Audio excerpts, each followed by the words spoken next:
Thank you, Mr. Chairman. Ms. Dominguez, congratulations on your nomination to the Pipeline and Hazardous Materials Safety Administration spot as administrator. You mentioned something that is very much on my mind and many people here, and that is the notion of energy security and how we switch from being an importer to creating domestic supply and the maximum amount of increase that we have seen because of that on our transportation networks and our systems. Do you believe that crude oil volatility is an issue? I believe that certainly that that we need to make sure that we're doing all we can to understand the properties of crude oil, especially crude oil coming out of the Bakken. There are indeed volatility issues that are a significant concern. I also believe that that we're doing everything that we possibly can to better study and understand what those characteristics of that oil are. And moving forward, you have my commitment that we'll continue to not only work with you, but work to make sure that we're partnering with the appropriate federal agencies, in this case, the Department of Energy, where we have an ongoing study with the Department of Energy and Sandia Labs to examine the characteristics of the crude oil coming out of the Bakken area and really truly understand what that volatility threshold is. So you support funding for that?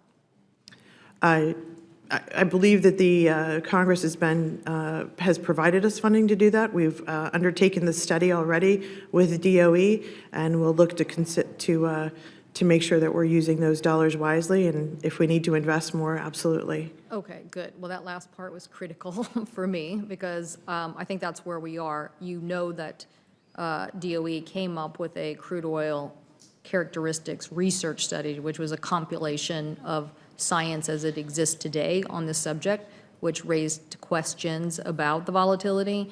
And so they wanted to move forward on an actual large-scale combustion testing and comprehensive program.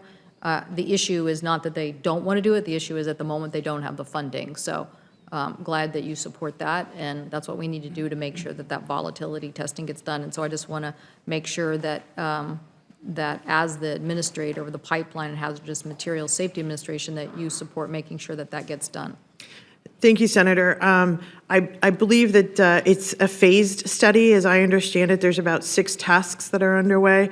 We're pursuing 1 through 4 right now, really looking at initially the sampling and characteristics of the oil, and the remaining tasks that you're referring to really do get to the larger scale testing to understand the actual characteristics and how all the factors would come together.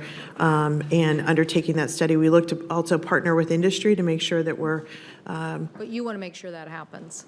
Yes, ma'am. 5 and 6, or whatever it's called.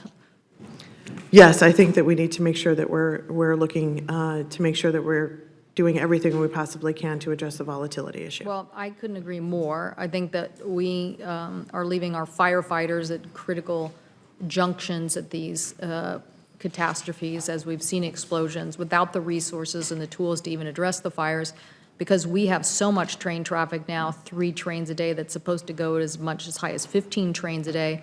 And we have mayors from places like Seattle that say they won't even send firefighters into some of our train tunnels in Seattle if, in fact, there is an explosion. Mm-hmm. They won't even send people in there. That's how hazardous it is and how challenging. So I think getting these answers is critical. So thank you for that.